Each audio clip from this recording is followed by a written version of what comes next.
विज्ञान जगत प्रस्तुत करता दीपशिखा दुर्गापाल।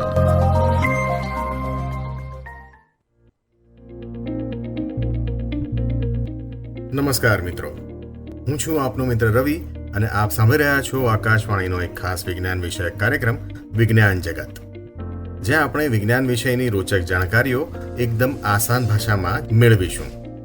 શરૂઆત કરીએ એક ખાસ વાત સાથે. મિત્રો, 15મી સપ્ટેમ્બરને દર વર્ષે ભારતમાં એન્જિનિયર્સ ડે તરીકે ઉજવવામાં આવે છે. આ દિવસે આપણે યાદ કરીએ છીએ ભારતના એક મહાન એન્જિનિયર ભારત રત્ન મોક્ષગુંડમ વિશ્વેશ્વરૈયાજીને. તેમની અભૂતપૂર્વ સૂઝબૂઝ અને જ્ઞાન વડે ભારતના ઇન્ફ્રાસ્ટ્રક્ચરને એક નવી દિશા મળી.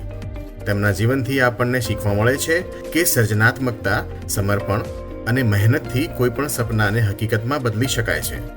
અને હવે આપણે આજના વિષય તરફ આગળ વધીએ, જે કંઈ ઓછો રોમાંચક નથી. આજનો વિષય છે મશરૂમ, એક અદ્ભુત કુદરતી ઉપહાર. જી હા મિત્રો, કુકરમુત્તા એટલે કે મશરૂમ એક એવી પ્રાકૃતિક વસ્તુ છે જે સ્વાદિષ્ટ પણ છે અને જરૂરી પોષક તત્વોનો શાનદાર સ્ત્રોત પણ છે. તેની કેટલીક પ્રજાતિઓનો ઔષધિ બનાવવામાં પણ ઉપયોગ થાય છે. તેના વડે આપણી રોગ પ્રતિકારક શક્તિ વધે છે. તે કોલેસ્ટ્રોલને ઘટાડવામાં અને એક રિસર્ચ અનુસાર કેન્સર જેવા રોગોને અટકાવવામાં પણ તે ઉપયોગી સાબિત થાય છે. આવી જ કેટલીક રોચક જાણકારી આપવા માટે આપણા સ્ટુડિયોમાં આજે ઉપસ્થિત છે આજના મહેમાન ડૉક્ટર બ્રિજેશ વ્યાસ, જેઓ એક હોમિયોપેથી ડૉક્ટર હોવાની સાથે એક સારા શિક્ષક પણ છે. પોતાની વ્યસ્ત હોમિયોપેથી પ્રેક્ટિસ હોવા છતાં તેઓ તેમના વિદ્યાર્થીઓને અલગ અલગ વિષયો પર જ્ઞાન આપવાની સાથે તેમના ભવિષ્યને આકાર આપવા માટે કેરિયર કાઉન્સેલિંગ પણ કરે છે. શિક્ષણ તેમનું જુનૂન છે અને તેમના કહેવા મુજબ જ્ઞાન આપવાથી જ વધે છે. તો આજના આ એપિસોડમાં ડૉક્ટર વ્યાસ આપણને મશરૂમના સાયન્ટિફિક પાસાઓથી જ માહિતગાર કરશે અને આ રોચક વિષયને ઊંડાણપૂર્વક સમજાવશે. તો ચાલો શરૂ કરીએ આજની જ્ઞાનવર્ધક સફરને ડૉક્ટર બ્રિજેશ વ્યાસ સાથે.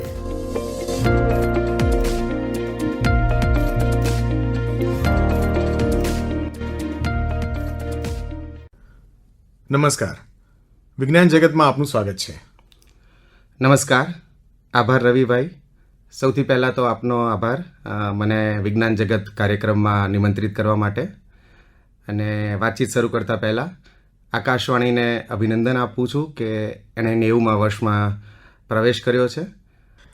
સાહેબ, શરૂઆતમાં શું આપ અમારા શ્રોતાઓને કહી શકો કે મશરૂમ ખરેખર શું છે? તે શાકભાજી છે, ફૂગ છે કે બીજું કંઈક? મશરૂમ બહુ ખૂબ સાદી અને સરળ ભાષામાં સમજાવી હોય તો, જ્યારે અમે પોતે પણ નાના હતા ત્યારે બિલાડીનો ટોપ ગઈ એની જોડે મસ્તી કરતા હતા. એ બિલાડીનો ટોપ એ જ મશરૂમ છે. એનું જૈવિક નામ એ ફૂગ છે અને એનું સાયન્ટિફિક નેમ જે છે એ છે એગરિકસ બાયોસ્પોરસ. ફૂગ એટલે કે મશરૂમ એ કમ્પ્લીટલી વનસ્પતિજન્ય પદાર્થ છે, એ પ્રાણીજન્ય પદાર્થ નથી. બરાબર. સાહેબ, હવે જણાવો કે મશરૂમ માનવ ઇતિહાસ અને આહારનો કેટલા સમયથી ભાગ રહ્યો છે, ખાસ કરીને ભારતીય ભોજનમાં? આમ તો મશરૂમ એટલે કે ફૂગ એની 3 જાત છે. એક મશરૂમ પોતે, મોલ્ડ અને ઈસ્ટ. મશરૂમ કોઈ પણ જગ્યાએ ઉગે, એ જ્યારે જમીનમાં હોય કે અથવા તો ખોરાકનો સ્ત્રોત હોય. આપણે જેને બ્રેડ અથવા તો રોટલી કહીએ, એને જેવું ભેજવાળું વાતાવરણ મળે એટલે તરત ઉગે. ભારતમાં તો વર્ષોથી એ ઉગે જ છે. 19મી સદીના અંત અને 20મી સદીની શરૂઆતમાં ખાસ કરીને એને ઔષધિ અને આહારની અંદર ઉપયોગમાં લેવાની શરૂઆત થઈ. સૌથી પહેલાં ભારતીય વૈજ્ઞાનિક કોંગ્રેસમાં ડૉક્ટર બોઝે એના 2 છોડ નાના ઉગાડ્યા અને એની શરૂઆત કરી. આ પહેલાં ઇતિહાસમાં કોઈક જગ્યાએ ડૉક્ટર બિધાનનું પણ નામ આવે છે. અને આપણા જ પ્રાચીન ગ્રંથો જેવા કે અથર્વવેદ છે, ઋગ્વેદ છે, એની અંદર આ જે ફૂગ છે એનું ઔષધિ તરીકે પણ એનો ઉપયોગ અને ભોજનમાં પણ એનો ઉપયોગ બહુ જ સારી રીતે વર્ણન કરેલું છે એનું. એટલે ભારતીયો માટે મશરૂમનો ઉપયોગ એ બહુ નવી વાત નથી. તો સાહેબ, શું મશરૂમ માનવ સ્વાસ્થ્ય માટે ફાયદાકારક છે? જો હા, તો કઈ રીતે? અને શું બાળકો અને વૃદ્ધો તેમના રોજિંદા આહારમાં મશરૂમનો સમાવેશ કરી શકે? તમે ખૂબ સારો પ્રશ્ન કર્યો. મશરૂમ આગળ તમને કીધું એમ 19મી સદીના અંતથી આપણે ત્યાં પ્રચલિત છે. મશરૂમ એ વિટામિન પ્રોટીનથી ભરપૂર છે, ખાસ કરીને વિટામિન બી અને વિટામિન ડી. આ સિવાય એ ફાઇબરસ ફૂડ છે, એટલે કે રેશાજન્ય પદાર્થ છે, જે પાચન ક્રિયા માટે ખૂબ સારું છે. એટલે મશરૂમ જે છે એ આપણને વિટામિન્સ, પ્રોટીન્સ, ફાઇબરસ ફૂડ, આ સિવાય પોટેશિયમ, સેલેનિયમ એવા જેવા તત્વો પણ આપણને આપે છે. એટલે સ્વાસ્થ્ય માટે બહુ જ સારું છે. એને લેવામાં કોઈ જ નુકસાન નથી. જેમ કે કેટલીક મશરૂમ છે, એટલે કે ફૂગ છે, એ કેન્સરને અટકાવે છે. કેટલાક જે છે એ સૌથી સારા એન્ટીઓક્સિડન્ટ, એટલે આપણને જે એસિડિટી થતી હોય, ગેસ થતું હોય, એના પણ બહુ સારા એના આપણને પરિણામ મળેલા છે. અને સ્પેસિફિકલી એન્ટીઓક્સિડન્ટ તરીકે કામ કરે એટલે કોલેસ્ટ્રોલ ખૂબ ઓછું કરે છે, જેને કારણે હૃદય માટે પણ એ ખૂબ સારા છે. અને મશરૂમ એ રોગ પ્રતિકારક શક્તિ ઘણી વધારે છે. એટલે આમ જોવા જઈએ તો મશરૂમ ખૂબ જ સારા છે અને એને તમે આરામથી ખોરાકમાં ઉપયોગ કરી શકો છો. બરાબર. સાહેબ, આપે જણાવ્યું તેમ મશરૂમ વિટામિનથી ભરપૂર હોય છે. તો હવે જણાવો કે મશરૂમથી પુરુષો, સ્ત્રીઓ અને ખાસ કરીને વૃદ્ધો અને બાળકોને કયા ચોક્કસ સ્વાસ્થ્ય લાભો થાય છે? બાળકોને તો આમ પણ જ્યારે નાનાથી મોટા થતા હોય ત્યારે એ લોકોને પ્રોટીન, વિટામિન્સ અને ખનિજ ક્ષારની ખૂબ જરૂર હોય. પ્રોટીનની અંદર વિટામિન બી અને વિટામિન ડી. વિટામિન ડી ખાસ કરીને એટલા માટે કે આપણા બધાના જ્ઞાનમાં એવું હોય છે કે વિટામિન ડી સૂર્યપ્રકાશમાંથી જ મળે. હવે જ્યાં આગળ સૂર્યપ્રકાશ અવેલેબલ જ ના હોય તો ત્યાં આગળ તમે ક્યાંથી વિટામિન ડી મેળવો? તો એના માટે મશરૂમ સૌથી સારું છે. ઇવન કુદરતે વ્યવસ્થા જેવી કરી છે કે જ્યાં સૂર્યપ્રકાશ ના હોય તો ભેજ વધારે હોય, અને આ ભેજવાળા વાતાવરણમાં મશરૂમ બહુ સરળતાથી ઉગી જાય છે. બાળકો માટે વિટામિન બી લેવા માટે, વિટામિન ડી માટે અને પ્રોટીન થવા માટે, જે એમનો ગ્રોથ પીરિયડ એટલે વિકાસ ખૂબ વધારે છે સારી રીતના. વૃદ્ધો અને પુરુષો માટે જે મશરૂમ છે એમાં એક શીટેક નામનું મશરૂમ છે, એ ખૂબ ઉપયોગી છે અને એનો ઉપયોગ પ્રચુર માત્રામાં ઔષધિ અને દવા બનાવવામાં થાય છે. અને ખોરાકમાં પણ એનો ઉપયોગ થાય છે, કારણ કે પ્રોસ્ટેટનું કેન્સર અટકાવવા માટે આ શીટેકનો ઉપયોગ સારી રીતના થાય છે. આ સિવાય રોગ પ્રતિકારક શક્તિ વધારે છે, એટલે આપણા જે સ્પેસિફિકલી વાયરસ જન્ય રોગો છે એમાં મશરૂમ લેવાથી ઘણો બધો ફાયદો થાય છે. ખાસ કરીને સ્ત્રીઓને આમ તો માસિક ધર્મ વખતે અને માસિક જ્યારે બંધ થવાનું હોય ત્યારે અમુક ફૂગનો ઉપયોગ કરે, એટલે કે મશરૂમનો ઉપયોગ કરે, તે લોકો માટે બહુ સારું છે. પણ અહીંયા એવું પણ તમને કહી દઉં કે સગર્ભા સ્ત્રીઓ અને જે લોકોએ ઓપરેશન કરાયું હોય એ લોકોએ ખાસ ડૉક્ટરની સલાહ પ્રમાણે જ અનુસરવું, એવું હું ઈચ્છું છું. બરાબર. સર, આપ જાણતા જ હશો કે મશરૂમ વિશે કેટલીક સામાન્ય માન્યતાઓ અથવા ગેરમાન્યતાઓ આપણી સોસાયટીમાં છે. આ બાબતમાં હું તમને કેટલાક સવાલ પૂછીશ, જે વિશે આપ અમારા શ્રોતાઓને સાચી માહિતી આપશો. એક એવી માન્યતા છે કે બધા જંગલી મશરૂમ સલામત છે. હવે દરેક જંગલી મશરૂમ સલામત નથી. એમાં અમુક જ મશરૂમ એવા છે કે જે ખાવાલાયક અથવા તો પોષણ માટે જરૂરી છે, અને બાકીના બધા જરૂરી જે મશરૂમ છે એ ઝેરી છે. એટલે અગેઇન તમને ફરી પાછું કહું છું કે કોઈના પણ નોલેજ વગર એનો ઉપયોગ ના કરીએ એટલું આપણને વધારે સારું પડે. બીજી એક માન્યતા છે કે મશરૂમ ફક્ત જંગલોમાં જ ઉગે છે. આ એકદમ ખોટી માન્યતા છે. મશરૂમ જંગલમાં ઉગે તો છે જ, પણ એ સિવાય આપણે ઘરે પણ ઉગાડી શકીએ છીએ. ખાસ એને એવું વાતાવરણ આપી શકીએ, અને એ સિવાય ખેતરમાં પણ ઉગી શકે છે. જમીન છે, માટી છે, કોઈ પણ જગ્યાએ ઉગી શકે. પોતાનો ખોરાકનો જે સ્ત્રોત છે, ફૂગ જે મેં તમને આગળ કીધું કે મોલ્ડ, ઈસ્ટ અને મશરૂમ નામની 3 પ્રકાર છે. તો એમાં મોલ્ડ નામની ફૂગ આપણે બ્રેડ જે છે એને ડીપ્ટ કરીને જ મૂકી રાખીએ તો ફરી પાછી એની એ જ ઉગી જાય છે. એટલે ફૂગ એ ગમે ત્યાં ઉગી શકે છે. એને ખાલી એને અનુકૂળ વાતાવરણ આપણને મળવું જોઈએ. અન્ય એક માન્યતા છે કે મશરૂમ માંસાહારમાં ગણાય છે. મશરૂમ સહેજ પણ માંસાહારી નથી. કમ્પ્લીટ વનસ્પતિજન્ય છે અને એ વનસ્પતિ જ છે. આ સિવાય ઘણા લોકોને એવું છે કે ફૂગનું બીજું નામ જે છે એ બીજી ભાષામાં કુકુરમુટ્ટા છે. એટલે એનો મિનિંગ એવો થયો કે જ્યાં કૂતરાઓ શૌચ કરે એને ત્યાં આગળ ઉગે એ પદાર્થ, પણ એ સાવ ખોટું છે. એ ક્યારેય કોઈ દિવસ એવી રીતે ઉગતું નથી. ખોરાકમાં તમે ઉપયોગ કરી શકો, એમાં કશું જ ખોટું નથી. છેલ્લે એક પૂછીશ તમને કે ઘણા મશરૂમ અંધારામાં ચમકે છે, શું આ વાત સાચી છે?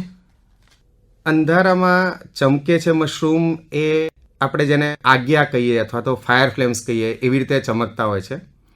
ટોટલ ભારતમાં 70 પ્રજાતિની ફૂગ છે, અને એમાંથી મોટા ભાગની રાત્રે ચમકે છે. પણ એ જે રાત્રે ચમકે છે એનું કારણ એ લોકોના ફાયદા માટે ચમકે છે. એક તો રાસાયણિક પ્રક્રિયા થાય એને કારણે જે ચમકે છે, જેનું નામ છે એક લ્યુસિફેરસ અને ઓક્સિજન, એની સાથેના રાસાયણિક પ્રક્રિયાથી એ ચમકે છે. પેનેલસ સ્ટિપ્ટિકસ નામની ફૂગ એ સૌથી વધારે ચમકે છે અને બહુ જ વ્યવસ્થિત રીતના લાઇટ આપે છે. એને ચમકવાનું કારણ એવું છે કે એ પોતે બીજકણ ફેલાવતા જંતુને આકર્ષવામાં મદદ કરે છે. એટલે આ બહુ સત્ય હકીકત છે કે 70થી વધારે જાતની પ્રજાતિઓ એ અંધારામાં ચમકે છે. શ્રોતા મિત્રોને જણાવી દઈએ કે વિજ્ઞાન જગતના આજના અમારા મહેમાન એક શિક્ષક હોવા ઉપરાંત હોમિયોપેથી પ્રેક્ટિશનર પણ છે. સર, આપ હોમિયોપેથીની પ્રેક્ટિસ કરો છો, તો શું હોમિયોપેથી અથવા કુદરતી ઉપચાર જેવી વૈકલ્પિક દવાઓમાં મશરૂમની કોઈ ભૂમિકા છે?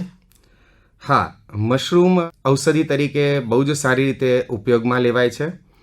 વર્ષોથી આપણું અથર્વવેદ છે, ઋગ્વેદ છે, એની અંદર તો વર્ણન કરેલું જ છે. એમાં હોમિયોપેથિક અને આયુર્વેદિક બંનેમાં આનો ઉપયોગ સારી રીતના થાય છે. હોમિયોપેથિકમાં એગરિકસ, યુસ્ટિલેગો, સિકેલકોર આ નામની બધી દવાઓ છે. ખાસ કરીને સ્ત્રીઓ માટે બહુ સારી રીતે ઉપયોગમાં લેવાય છે. માસિક ધર્મ આવવાનો હોય, માસિક ધર્મ દરમિયાન કોઈ એમને પ્રોબ્લેમ ક્રિએટ થયો હોય અથવા તો માસિક ધર્મ બંધ થવાનું હોય, એના માટે સૌથી સારામાં સારી મેડિસિન્સ છે આ બધી. પણ શ્રોતાજનને જણાવવા માગું છું કે ઔષધિ છે એટલે મહેરબાની કરીને જાતે કોઈ પ્રયોગ ના કરો. જે તે તજજ્ઞ હોય એને તમે પૂછો, કારણ કે આપણે ત્યાં ઘણીવાર એવી ટેવ હોય છે કે બહાર જઈને આપણે ખરીદી કરી લઈએ છીએ. પણ મહેરબાની કરીને દરેકને કહું, જે તે તજજ્ઞને મળી અને પછી જ તમે આનો ઉપયોગ કરી શકો છો. ખૂબ સાચી વાત. આપે ઝેરી મશરૂમ વિશે જણાવ્યું. લોકોમાં ઝેરી મશરૂમ વિશે ઘણીવાર ડર હોય છે. અમને સમજાવો કે ઝેરી મશરૂમને કેવી રીતે ઓળખી શકાય? આ વનસ્પતિજન્ય પદાર્થ છે.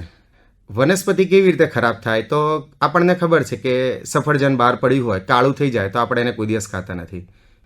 વનસ્પતિના પાંદડાનો રંગ પીળો થઈ જાય તો આપણને ખબર છે કે આ બધા બગડી ગયેલા છે. એટલે મશરૂમમાં પણ એવું છે. એનો રંગ જે છે એ તમને ચેન્જ થયેલો લાગે તો એ ઝેરી બની જાય છે.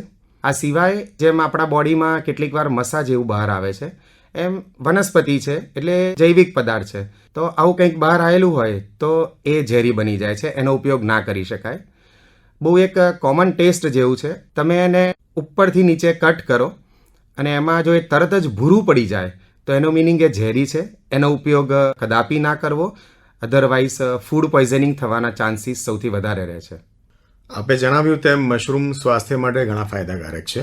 અમારા શ્રોતાઓને ભારતમાં સૌથી લોકપ્રિય મશરૂમની પ્રજાતિઓ વિશે જણાવો.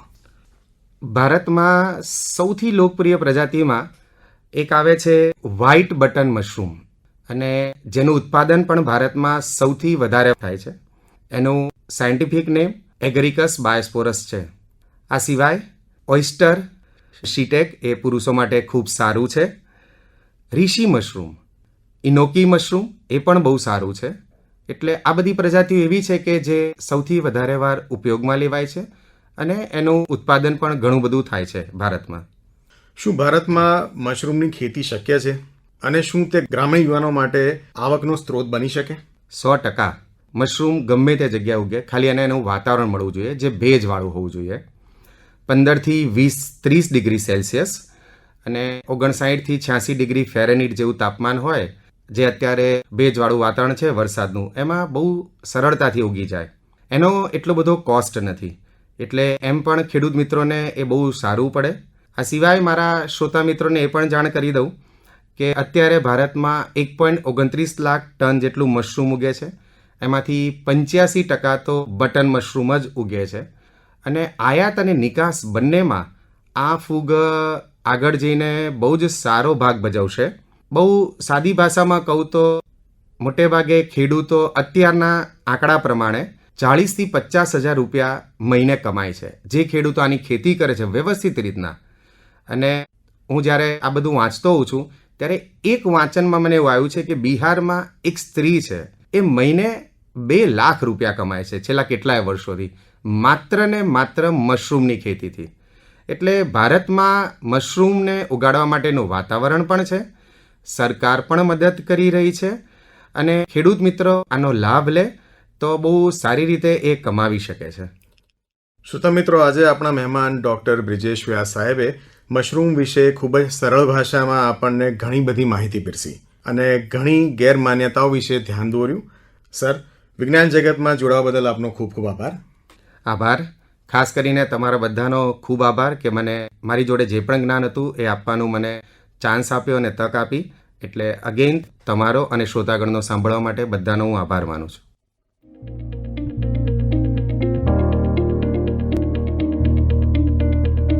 ખૂબ જ રોચક જાણકારી આપણને ડૉક્ટર વ્યાસ પાસેથી મળી. તેઓએ મશરૂમના સાયન્ટિફિક, ન્યુટ્રિશનલ અને મેડિસિનલ પાસાઓ ઉપર નવી પ્રેરણાદાયક માહિતી આપી. અને હવે વિજ્ઞાન જગતમાં આપણે આગળ વધીએ બીજા કેટલાક રોચક વિષયો તરફ. શું તમે કદી વિચાર્યું છે કે માટી જે રોજબરોજ આપણા પગની નીચે હોય છે તેમાં કેટલી જીવન સૃષ્ટિ છુપાયેલી છે?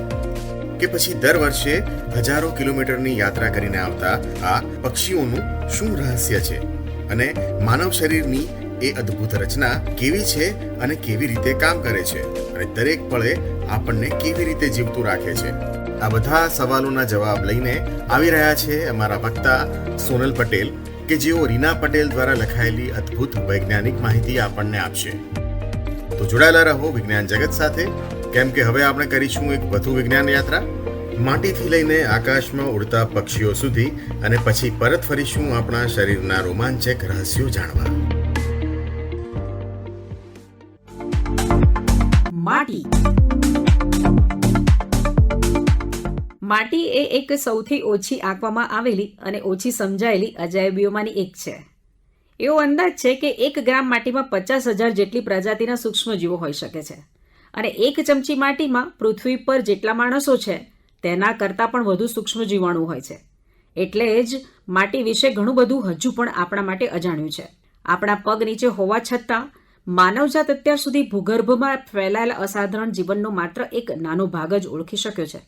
પરંતુ આ પ્રાણીઓ અને સૂક્ષ્મજીવો અમૂલ્ય ભૂમિકા ભજવે છે. લાખો વર્ષોની ઉત્ક્રાંતિ સ્પર્ધાને કારણે આ સૂક્ષ્મજીવો તેમના પાડોશી સામે લડવા માટે એન્ટીબાયોટિક સંયોજનો ઉત્પન્ન કરવા પ્રેરિત થયા છે. અને આ સંયોજનો આપણે માનવો દ્વારા ઉપયોગમાં લેવાતા ઘણા એન્ટીબાયોટિકનો આધાર બનાવે છે. આપણે આપણી માટીમાંથી દવાઓ બનાવીએ છીએ અને કોઈને ખબર નથી કે આપણા પગ નીચે કેટલી નવી સારવારો શોધાવાની રાહ જોઈ રહી હશે. માટીમાં રહેતા સૌથી ખાસ જીવોમાંનો એક જીવ અળસિયું છે. અળસિયા જમીનમાં નીચે અને આસપાસ ફરે છે. માટીમાં ફેફસાની જેમ શ્વાસ લેવા માટે છિદ્રો બનાવે છે અને આનાથી છોડના મૂળને વધવા માટે જગ્યા બનાવે છે અને તે માટીને જીવંત રાખે છે. આથી જ અળસિયાને ખેડૂતનો મિત્ર કહેવામાં આવે છે. માટીની નીચે ફૂગની વિશાળ અને જટિલ જાળીઓ પણ છે. છોડ અને ફૂગને ખીલવા માટે એકબીજાની જરૂર હોય છે અને તેથી તેઓ એક સોદો કરે છે. ફૂગ છોડની જેમ કાર્બન ડાયોક્સાઇડને પકડી શકતી નથી, પરંતુ પોષક તત્વો માટે માટી ખોદવામાં તેઓ છોડ કરતાં વધુ સારી છે. છોડ ફૂગને વધવા માટે કાર્બન આપે છે અને ફૂગ છોડને પોષક તત્વો આપે છે, જેમ કે નાઇટ્રોજન અને ફોસ્ફરસ. આ એક પરસ્પર ફાયદાકારક સંબંધ છે. આપણે બધા જે એકબીજા સાથે જોડાયેલા ઇકોસિસ્ટમનો ભાગ છીએ તેનું માત્ર એક ઉદાહરણ છે.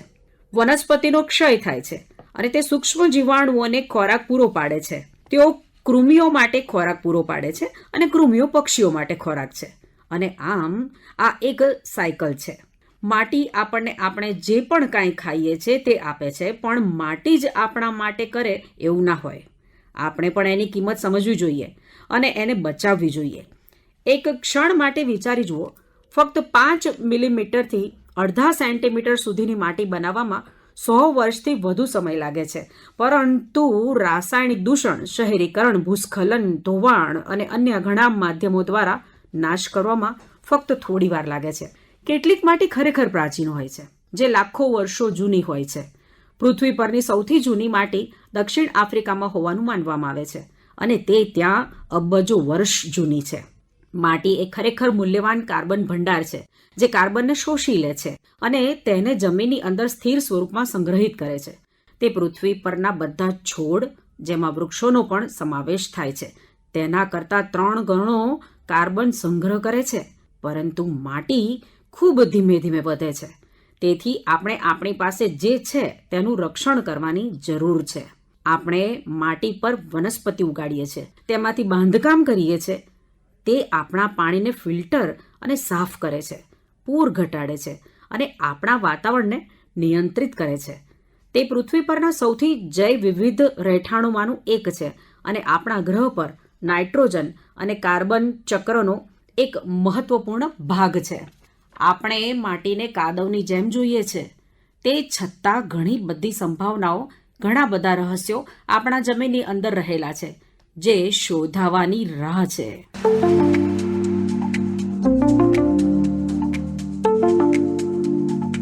પક્ષીઓનું સ્થળાંતરણ. દર વર્ષે ઘણા યાયાવર પક્ષીઓ ગુજરાતમાં આવે છે, પણ ક્યારેય વિચાર્યું છે કે આ યાયાવર પક્ષીઓ રસ્તો ભૂલ્યા વિના કેમના એક જગ્યાએથી બીજી જગ્યાએ આટલું લાંબુ અંતર કાપીને આવે છે? તો સૌ પ્રથમ આપણે વાત કરીએ છીએ કે આ પક્ષીઓ અહીં શા માટે આવે છે. તો જેમ આપણને જીવવા માટે ખોરાક, કપડાં, મકાનની જરૂર હોય છે, એવી જ રીતે પક્ષીઓને પણ વાતાવરણની અસર થાય, અને જ્યારે તેમના દેશમાં વાતાવરણ ઠંડુ થઈ જાય છે ત્યારે આ વિદેશી પક્ષીઓ સ્થળાંતર કરીને અહીં આવી પહોંચે છે. પરંતુ આટલું લાંબુ અંતર તે દિશા ભૂલ્યા વિના દર વર્ષે એ જ સમયે કેમ ના આવી પહોંચે છે? આપણે તો દિશા અને રસ્તો જોવા માટે જીપીએસની મદદ લઈએ છીએ. આજે આપણે વાત કરીએ પક્ષીઓના નેવિગેશનની. પક્ષીઓની અંદર એક આંતરિક જૈવિક ઘડિયાળ બોડી ક્લોક હોય છે, જે વાર્ષિક લયથી તેમને કહે છે કે હવે સ્થળાંતરનો સમય થઈ ગયો છે. બીજું, તે તેમના માતા પિતાથી દિશા વારસાઓ મેળવે છે, એટલે કે પક્ષીના 2 પેરેન્ટ હોય છે, જેમાંથી એક દક્ષિણ પશ્ચિમમાં સ્થળાંતર થાય અને બીજું પેરેન્ટ દક્ષિણ પૂર્વમાં સ્થળાંતર થાય છે. તો આ પક્ષી દક્ષિણ દિશામાં સ્થળાંતર થશે, પણ તેમને દક્ષિણ પૂર્વ, દક્ષિણ પશ્ચિમ દિશા ખબર કેમ નહીં પડે છે? તો પક્ષી 3 વસ્તુથી દિશા નક્કી કરે છે. પહેલી, આકાશમાં સૂર્યની સ્થિતિથી, બીજી, રાત્રે તારાઓની પેટર્નથી, અને ત્રીજી, જે હંમેશા હોય જ છે, અને તે છે પૃથ્વીનું ભૂચુંબકીય ક્ષેત્ર. આનાથી તે પોતાની સ્થિતિ, એટલે કે પોતે એક્ઝેક્ટલી હાલ ક્યાં છે એ નક્કી કરે છે અને દિશા પણ નક્કી કરે છે. એટલે ટૂંકમાં યાયાવર પક્ષીઓ સ્થળાંતર માટે તેમની જોવાની તથા સૂંઘવાની ક્ષમતા અને ચુંબકીય ગ્રહણ શક્તિનો ઉપયોગ કરે છે. તેમજ દિવસમાં સૂરજની સ્થિતિનો, તો રાત્રે ધ્રુવના તારાની ફરતે તારાઓની રચનાથી નક્કી કરે છે. પક્ષીઓની આંખમાં ક્રિપ્ટોક્રોમ્સ નામનું પ્રોટીન રહેલું હોય છે. આ ક્રિપ્ટોક્રોમના પરમાણુઓ, જેમાં ચોક્કસ સહપરિબળ ફ્લેવિન હોય છે, જે પ્રકાશને શોષી લે છે અને પછી ચુંબકીય રીતે સંવેદનશીલ રેડિકલ જોડીનું ઉત્પાદન શરૂ કરે છે. અને આ રાસાયણિક પ્રક્રિયાઓ પૃથ્વીના ચુંબકીય ક્ષેત્રથી સૂક્ષ્મ રીતે પ્રભાવિત થાય છે. બર્ડ બ્રેઇન શબ્દ એવા માણસ માટે વાપરવામાં આવે છે જે મૂર્ખ હોય, અને આ એમ બતાવે છે કે પક્ષીઓમાં મગજ બહુ ઓછું હોય છે. પણ આજની આપણી વાતથી ખ્યાલ આવે છે કે પક્ષીઓમાં અદ્ભુત કળા હોય છે. માનવ શરીર. શું તમને ખબર છે કે આપણું માનવ શરીર 37 ટ્રિલિયન કોષોથી બનેલું છે, અને આ કોષો 200 વિવિધ પ્રકારોમાં વિભાજિત છે. તેમાંના 100 અબજ કોષો ત્વચા બનાવે છે, જે આપણા શરીરનું સૌથી મોટું અંગ છે. આપણા મગજમાં 100 અબજ ચેતાકોષો હોય છે, જે આપણને દરરોજ 60,000 જેટલા વિચારો પર પ્રક્રિયા કરવાની મંજૂરી આપે છે. આપણું માનવ મગજ 1 મિલિયન બિલિયન બિટ્સ જેટલી માહિતીનો સંગ્રહ કરી શકે છે. આપણી પાસે 127 મિલિયન રેટિના કોષો પણ છે, કે જે આપણને વિશ્વને 10 મિલિયન જેટલા વિવિધ રંગોમાં જોવાની મંજૂરી આપે છે. આ રેટિના કોષોમાં 120 મિલિયન રોડ કોષો અને 6 મિલિયન કોન કોષો હોય છે. એટલે માનવ આંખ જો ડિજિટલ કેમેરા હોય તો તેનું રિઝોલ્યુશન 576 મેગાપિક્સેલ હોત. આપણા શરીરમાં 30 ટ્રિલિયન લાલ રક્તકણો, 42 અબજ રક્તવાહિનીઓ અને 6 લીટર રક્ત છે. આપણું લોહી રક્ત આપણા શરીરના વજનના લગભગ 10% બનાવે છે. આપણા નાકમાં 1000 ઘ્રાણેન્દ્રિય રિસેપ્ટર્સ છે, જે આપણને 50,000 વિવિધ ગંધને અલગ ઓળખી પાડવામાં મદદરૂપ થાય છે. આપણા ફેફસાથી આપણે દરરોજ 23,040 વાર શ્વાસ લઈએ છીએ. આપણી પાસે 640 સ્નાયુઓ, 360 સાંધા, 206 હાડકાં અને 2 લાખ વાળના ફોલિકલ્સ છે. બાળકોમાં 300 હાડકાં હોય છે. એ જેમ જેમ મોટા થાય તેમ તેમ તેમના અમુક હાડકાં એકબીજામાં ભળી જાય છે, અને એટલે પુખ્ત વયના લોકોમાં 206 હાડકાં હોય છે. આપણા શરીરના કોષોમાં ડીએનએ હોય છે. આ ડીએનએ આપણા શરીરમાં કોઇલ, એટલે કે તારના ગૂંચળાની માફક ગોઠવાયેલા હોય છે. જો આ કોઇલને ખુલ્લી કરવામાં આવે તો તે એટલી લાંબી બને કે આપણે અહીંથી પ્લુટો ગ્રહ જઈને પાછા આવી શકીએ. આપણા પેટમાં એસિડ રહેલું છે, અને આ એસિડ એટલું સ્ટ્રોંગ હોય છે કે જો તે આપણા હાથ પર પડે ને તો હાથમાં કાણું પડી શકે છે.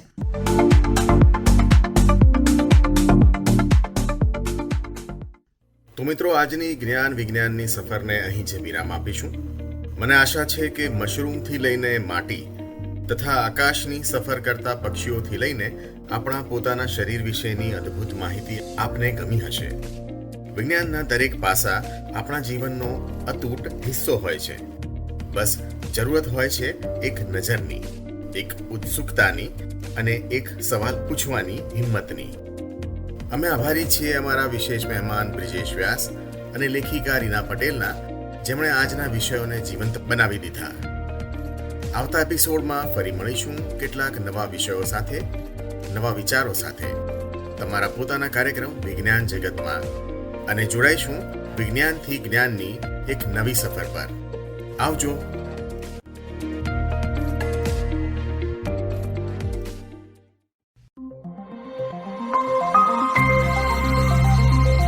विज्ञान जगत प्रस्तुत करता दीपशिखा दुर्गापाल.